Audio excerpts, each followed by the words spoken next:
Hello, princesses, and welcome back to Not Fit for Print Beauty with me, Rebecca. Today, finally, it has arrived. I swear it went around the earth twice before it got to me. We finally get to speak today about the brand new Victoria Beckham Satin Kajal liner in the shade Olive. It is the brand new shade, making a total of 8 shades in the whole collection. So we are going to talk about it today. Plus, it is January, so it is still not fit for print beauty foundation month. Ooh, I have to have my secretary sweep up all that virtual confetti because it's everywhere. It has definitely been a month. So if you want to know what combination of foundation and primer that I am wearing today, just stick around later on this video. We will discuss it. But let's get to the subject at hand, which is the new Victoria Beckham Satin Kajal liner. This time in the shade Olive, which is kind of a dark leaning green. They call it an antiqued forest green. That sounds like a marketing term. In layman's terms, I would say it's a green leaning black. Let's say that. This is $28 if you buy it with the sharpener, or you can be a cheapskate like me and spend $26, save $2, but you don't get a sharpener. I just got sharpeners coming out my ears, but never one when I need it. So maybe I should have paid the extra $2. Are you like me?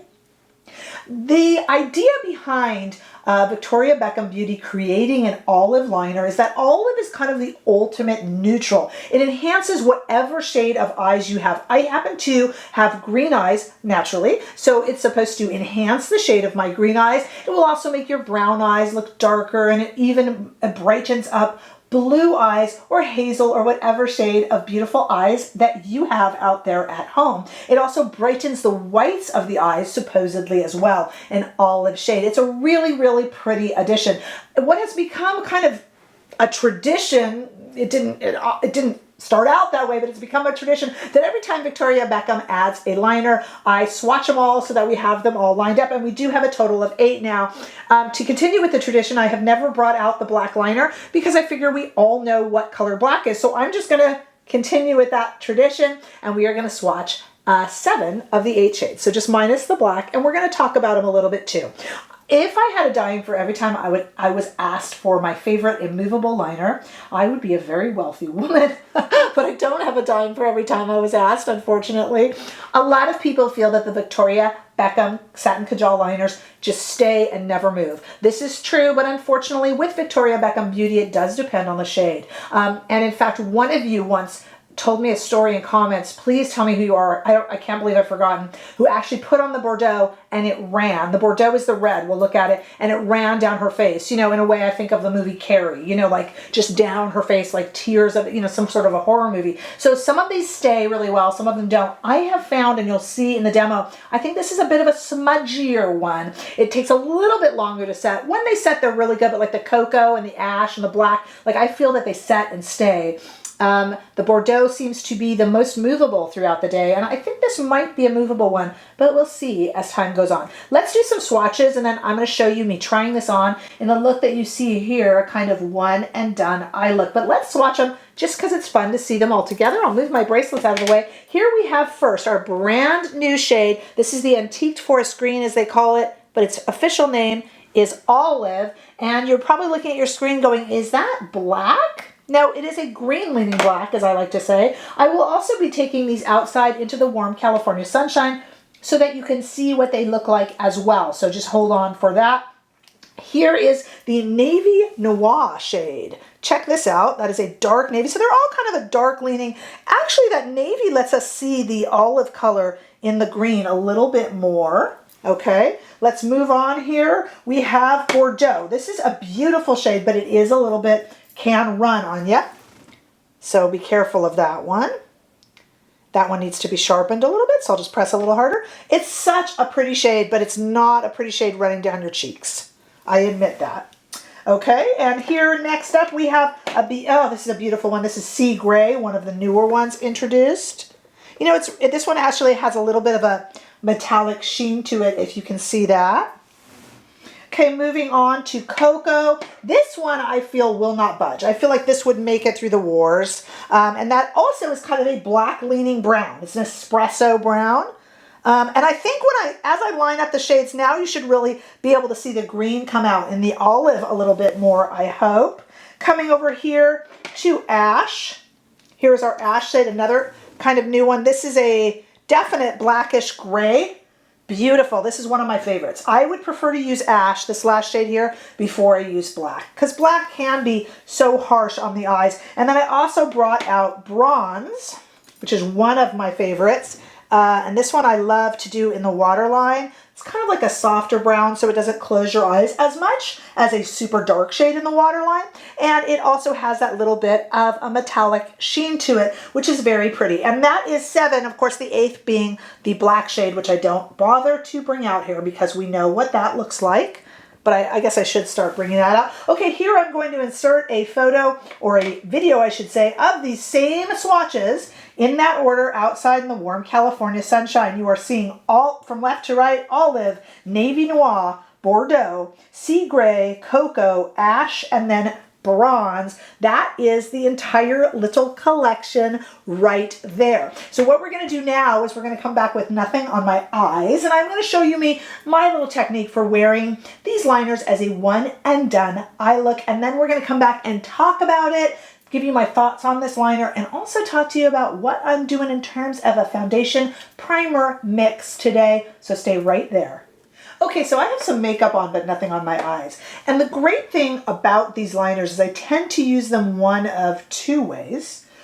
I don't wear a lot of eyeliner because I have hooded eyes. There's simply not a lot of lid space. So I tend to use all eyeliners, but especially these into tight line or in the waterline. And that definitely adds a certain amount of depth to an eye look, but it's not really readily apparent on camera. The great thing specifically about the Victoria Beckham liners is they can also be used, especially with that spongy tip on the end, they can also be used as a one and done eye look, which is what we're going to do today. Meaning that it doesn't matter that I don't have much lid space because they are meant to take up the lid space. So let's do that together, at least one eye, maybe we'll do two.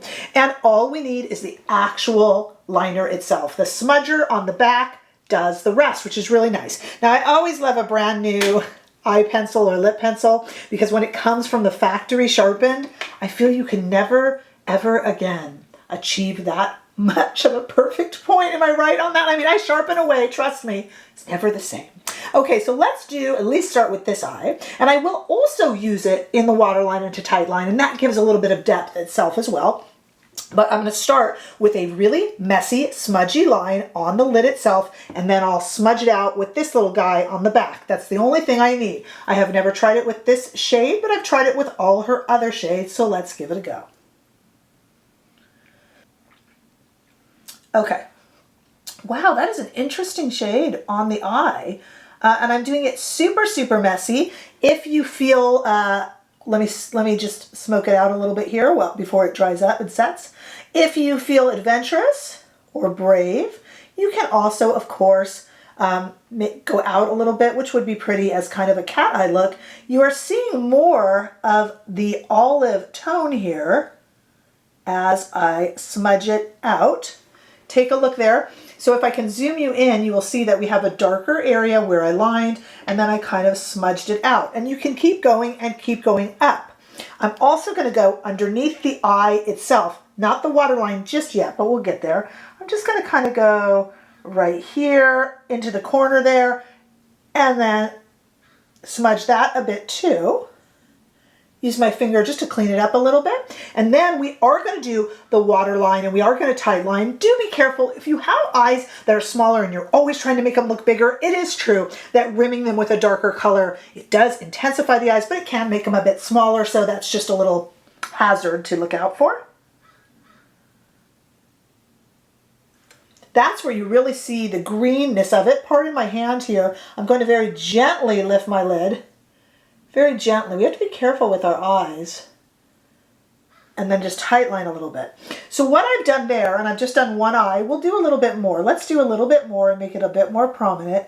Again, a super messy, smudgy line. It doesn't have to be perfect because we're not leaving it. And make sure that you do not try to save time by doing both eyes and then coming back to smudge, because once this sets, it won't really want to budge. So work with one eye at a time and just smudge it out a little bit there on the edge. Again, very careful with the skin around the eye, of course. This is an interesting shade, as you can see, because it does come off kind of black leaning. but I like that a lot. It definitely, I want to show you something really quickly here. Let me move this mirror out of the way. Take a look at my eye. So I have naturally, as you know, green eyes. That's my natural eye color.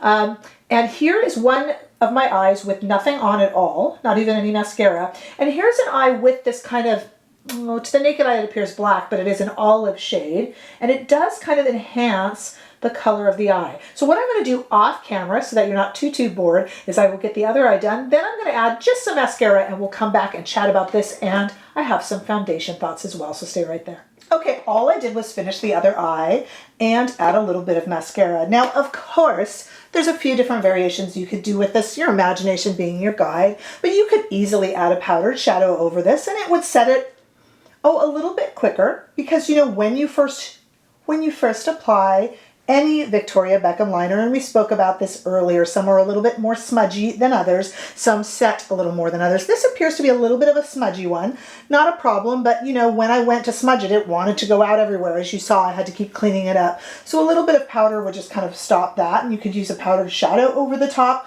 I do like a one and done look, and now it's set, so it's not going anywhere. It's just kind of at first, except for that Bordeaux shade as we discussed earlier. But you can also, if you do have what you feel is kind of smaller eyes, you can also go ahead and just leave it off of the waterline and not tight line with it. You could even use in the waterline a brighter kind of cream shade just to brighten up your eyes a little bit if that's a concern that you have. It doesn't really bother me. I don't have the biggest of eyes, but it doesn't bother me because it does make kind of an intense look. And I love the fact that you can just take this pencil in and of itself with the little smudger on the back and just kind of do your whole look with just this one tool. I kind of really appreciate that about these liners. It does appear to be a little bit of a smudgy one, but a really pretty kind of green leaning black is really what I'd call it, more than olive. Technically olive, but you know what I mean. So I think a really, really good one, but a little smudgier than some of the others and not as smudgy as Bordeaux. So that's kind of my opinion, and I'll keep updating you as I play with it. I do love her eyeliners. Let's talk about the foundation, because it is Not Fit for Print Beauty Foundation Month. I have got, by the way, another powder foundation and 2 more skin tints coming up to round off this month, so definitely stick around. Let me tell you what I did today, and it was inspired by one of the members of our community here, Jade, from Makeup So Jaded. Jade, I'm speaking directly to you and everybody else about this. Jade had tried she had tried the Shiseido because it came out in the Asian market and it included Australia where she lives. She had tried it with a primer and she felt it sunk into her pores a little bit too much, and she wondered if maybe it was her primer. What I did today is I used the Shiseido and I put underneath it, I can't stop trying to make it work, guys, the Jaclyn skin tint, using it as a primer. I kind of decided to stop using this as a skin tint or light foundation. It just wasn't, it was just a bit patchy and sinking in a little bit. It's not the worst product. It's not the best. So I thought, what if I just use it as a primer? I really liked this Shiseido skin tint on my bare skin. When I put the primer underneath it, it's kind of like what Jade said. I feel it sinking into pores and my pores are more visible. So this was not a necessary step. I think this is more like a skincare makeup. So I think this is actually best on bare skin. It's got a nice glow to it. I don't feel that this extra step added anything to the skin tint, and in fact probably took away from it. I am just trying to give this some sort of due because I just don't want to dogpile negativity, but it is not turning out to be the best even as a primer. But I'd love to know your thoughts and your uses of it, you know, how much you used, etc., because there's all sorts of things to be done. Now, like I said, we've got another powder foundation coming up and 2 more skin tints for a total of, I've got to count up, but I think it's like 12 to 14 different foundations that we and primers that we have tried this month here on Not Fit for Print Beauty. So we are very, very busy, and we continue to be busy. Make sure that you give this video a thumbs up if you enjoyed it. Always want to hear that your comments. If you haven't already done so, please make sure that you are subscribed so that we can continue doing these foundation updates, and then I will have a culminating video with all of my thoughts on all of these foundations in their different categories, and I want you to be here for that. So do make sure that you are subscribed so that I can see you all in the next video. Bye-bye.